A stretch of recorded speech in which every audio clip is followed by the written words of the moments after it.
Here we go then, episode 31. Now, the last episode, you guys saw us beat Man United 2-1 at Ewood Park and then go on to get an awesome away win at not last season, the season before last season's Champions League winners at the new White Hart Lane.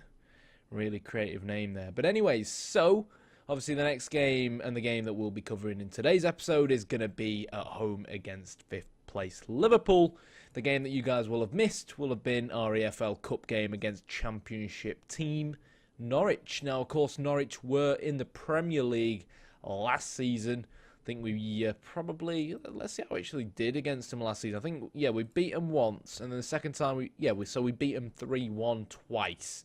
And that basically helped in the process of getting them relegated. So in terms of how it went, we played pretty well offensively, scored quite a few goals, as you can tell. Scored 3 goals at the end of the halves consecutively. Dick's out for Karembe. Had a very, very good game, getting the Man of the Match award, finishing with an 8.8 and rounding things off with a goal as well. But then again, you'd kind of expect our players to do relatively well up against a Championship team. Now, of course, we didn't exactly field a full-strength side. We went with a slightly weakened side, as you'd expect. Nano playing up front alongside Danny Graham. Lenihan came into the side. Craig Conway also came into the side, along with the likes of Callas, Franca and Varela. It's important that these kind of backup players get some game time under their belt. It will help them try and up their tactical familiarity levels and so on. So it's nice that we're into the 4th round of the EFL Cup. We are going to be away from home at West Brom. Always going to be a tough game, that Premier League team against Premier League team. As far as the other teams that are left in the Cup are concerned, as far as big names that remain in the Cup, you've got your Arsenal, Chelsea, Liverpool and Man City left standing. It does, however, seem like Man United got knocked out in the previous round. Who'd they end up losing to? Man United lost to Newcastle, which is really good news for us. Watford beat Leicester, again, good news for us. Spurs lost to Liverpool, good news for us. So, really on paper, West Brom, in my opinion, are a team we should be beating. But up against Premier League opposition, I think we'll have preferred to come up against someone like a Bristol City or a Stoke or someone like that. But this season, to be fair, I really want to try and win or compete in one of the cups, be it the EFL Cup or the FA Cup. So if we can maybe win the EFL Cup really early on in this season, it would be great for us. But again, easier said than done. And we're going to have to do really, really well to beat your Chelseas, your Liverpools and so on. But talking about Liverpool, we are on TV. And yeah, we're at Ewood taking on Mircea Lucescu's Liverpool team. Now, we played them. Obviously, the first time we played them last season, Klopp was a manager. Yeah, we drew 1-1 when Klopp was manager. Then they brought in the new Romanian guy, and they basically hammered us 4-1, if I can find it. Yeah, Yaya Sanogo, that's a blast from the past, grabbing our only goal. So we're definitely going to be looking to try and get revenge. We've beat Man United so far this season. We've beat Spurs. Why can't we beat Liverpool? So on that note, let's go and see whether or not we can do it. See you at Ewood Park.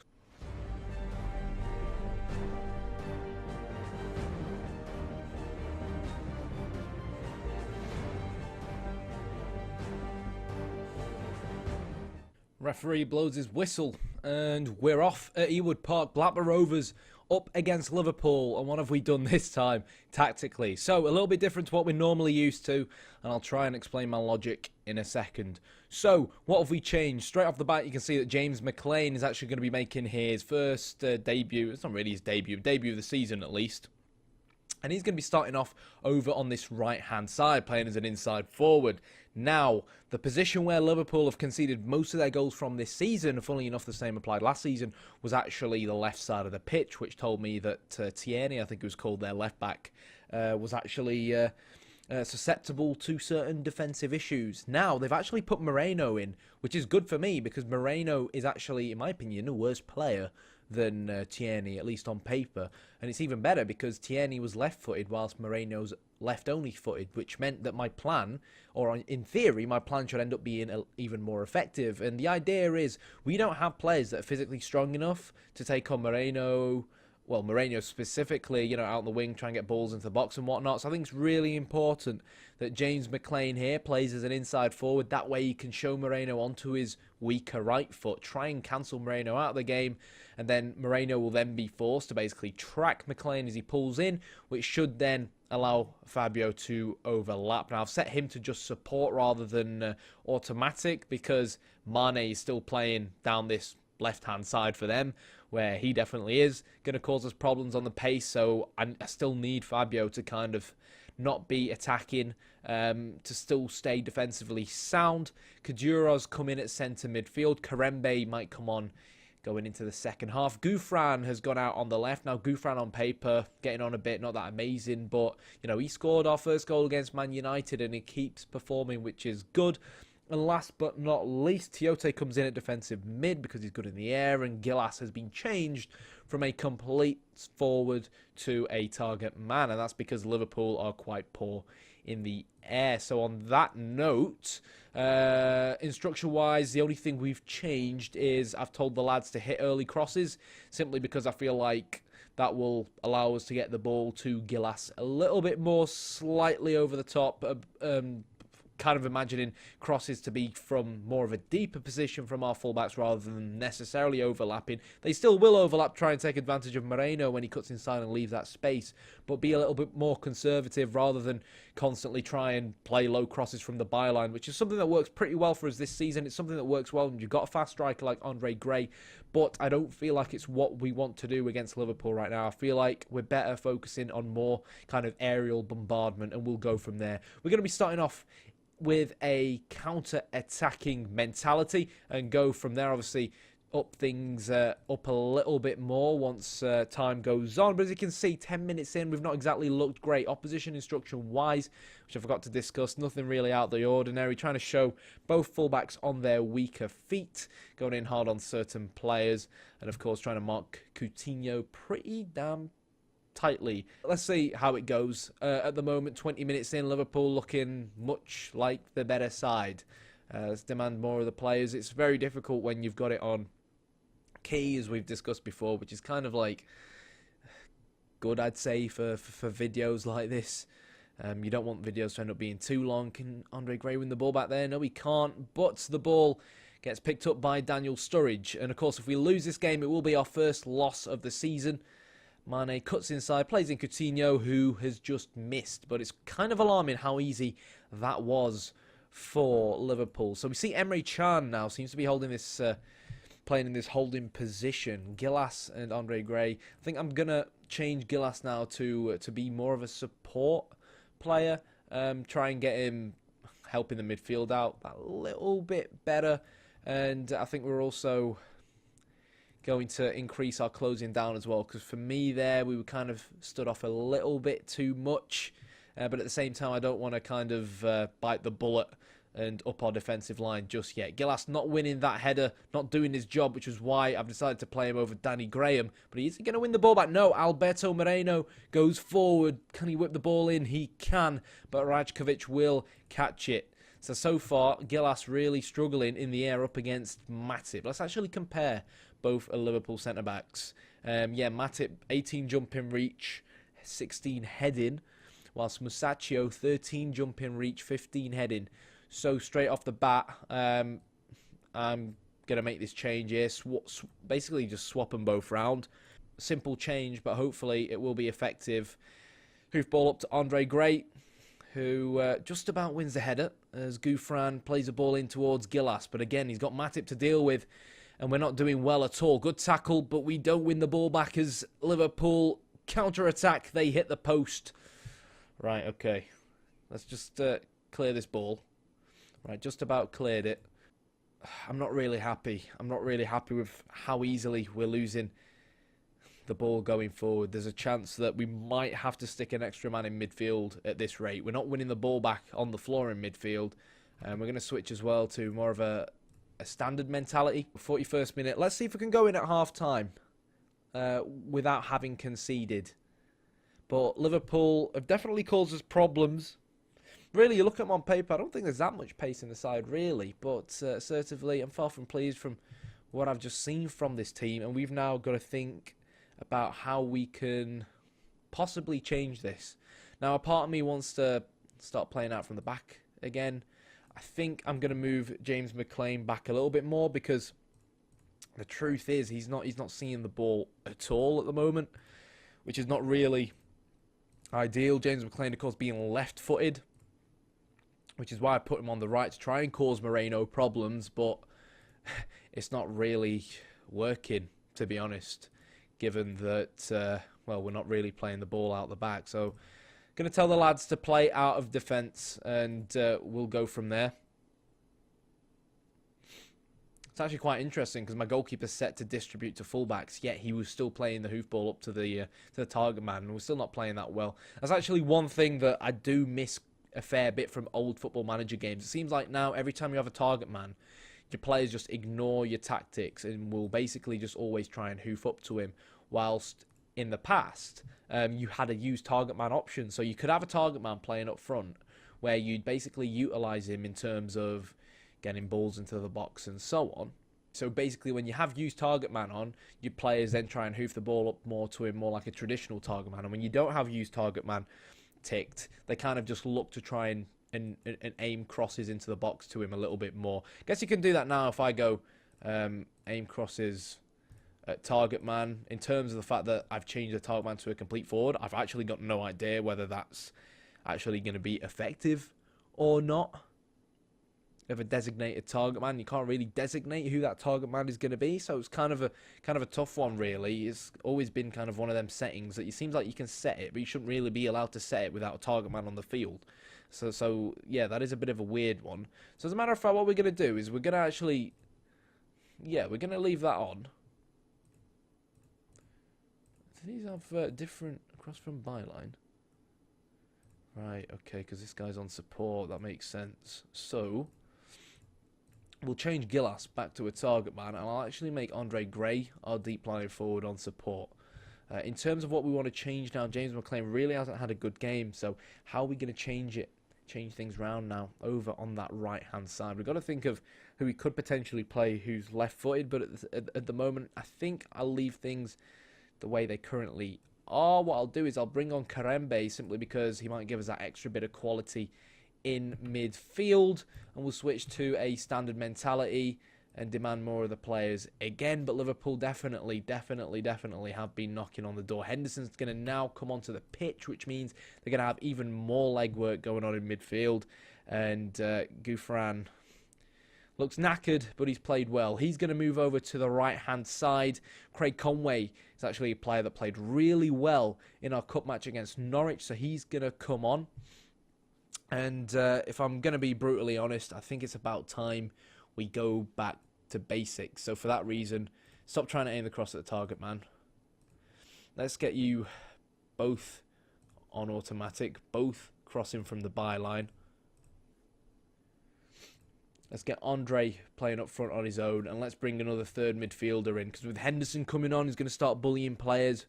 I think we're going to need a little bit more legwork in midfield. Letalic will come on as a ball-winning midfielder on defend for us. We'll take play out of defence off. We'll go back to sometimes closing down. We don't have to close down as much now because we have more players behind the ball. And in terms of Rajkovic, we'll let him still distribute to fullbacks and see where that takes us. So that's basically all of our subs. But it should now put us in a slightly better position to hold on to the ball a little bit more. Good header from Tiote. Can we pick that up? Letalic, newly subbed on, fresh legs, does pick it up. And it's important he does not lose the ball here. Gives it back to the goalkeeper who hoops it forward. Gouffran, though, loses it in the air to Alberto Bloody Moreno. Can Andre Gray win that ball back, though? The answer's no. Henderson, fresh legs, running forward, shoots, and it's a good save in the end from Rajkovic. I'm actually kind of surprised that that was even a highlight in the end, but Liverpool have, I think it's fair to say they've outplayed us. You know, we gave United, we gave Spurs, both of them really good games, but I don't really think we've really shown anything going forward today.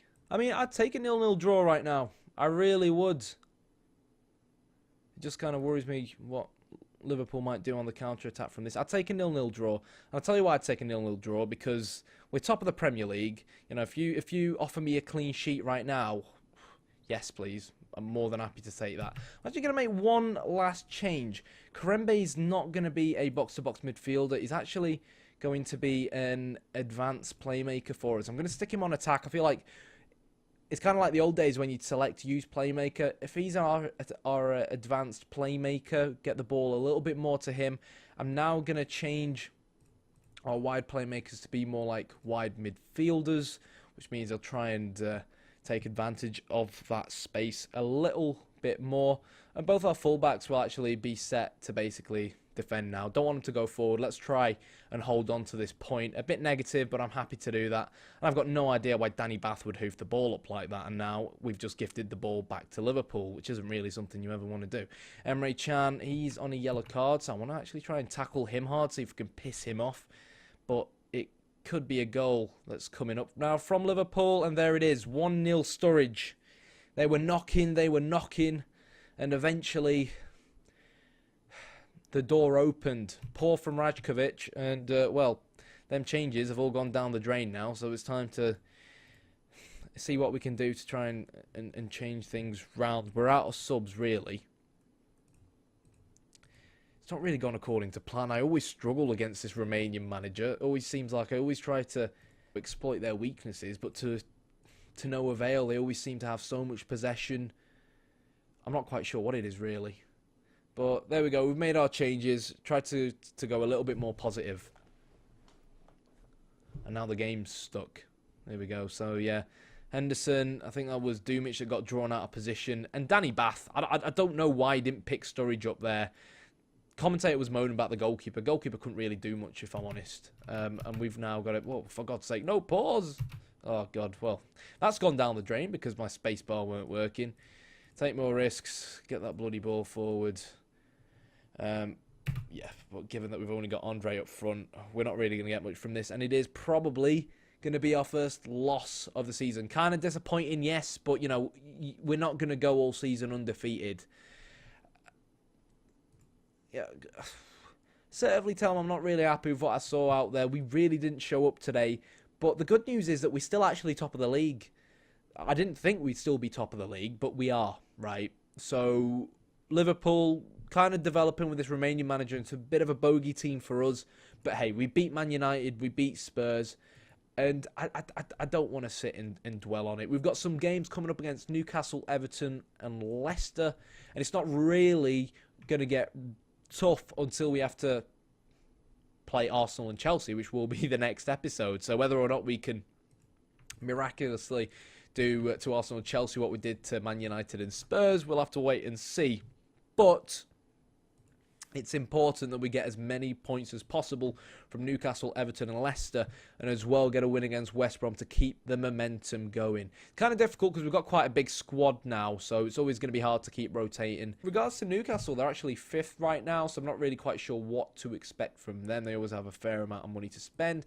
Oh no, actually Ronald Koeman is their manager. What happened to Rafael Benitez? Because they actually finished mid-table. Oh, yeah, that's right. Rafa went to Leicester. Yeah, so Leicester poached Rafa in the summer from Newcastle. So he's now gone to Leicester, who aren't doing that great. They're in 12th place. And, yeah, we'll have to see what happens. Newcastle, I'd be happy with the draw. Everton, I'd really like a win, particularly given that they're 15th. And, yeah, they were just... I remember from last season, they were kind of tough to break down, but not unbeatable. And as far as Leicester are concerned, Rafa's sides are always difficult. But hey, you know, we had that little bit of a rivalry going on between Newcastle and Rafa Benitez in the Championship. We beat him once, he beat us once. In the Premier League, it was kind of really similar as well. He's always a good manager to fight against. He always has a trick or two up his sleeve. And, yeah, we'll just see what happens. Hopefully, from a possible 9 points here, we can rack up at least 6, as well as beat West Brom in the EFL Cup, and then see what happens against Arsenal and Chelsea. Now, last season, we actually got the double over Chelsea, where Mancini was manager. Pep Guardiola is now the manager, but as you can see, they're still in 11th place. So he's obviously still kind of struggling. But it's early days. And on that note, shame about the loss. I honestly thought we'd get at least a draw in the end, but Sturridge popped out, I guess. Maybe I should have reevaluated the pace of our centre-backs up against a player like Daniel Sturridge. But, yeah, I guess I'll see you guys next time. Remember to subscribe, like the video, and feel free to comment. Thanks for watching.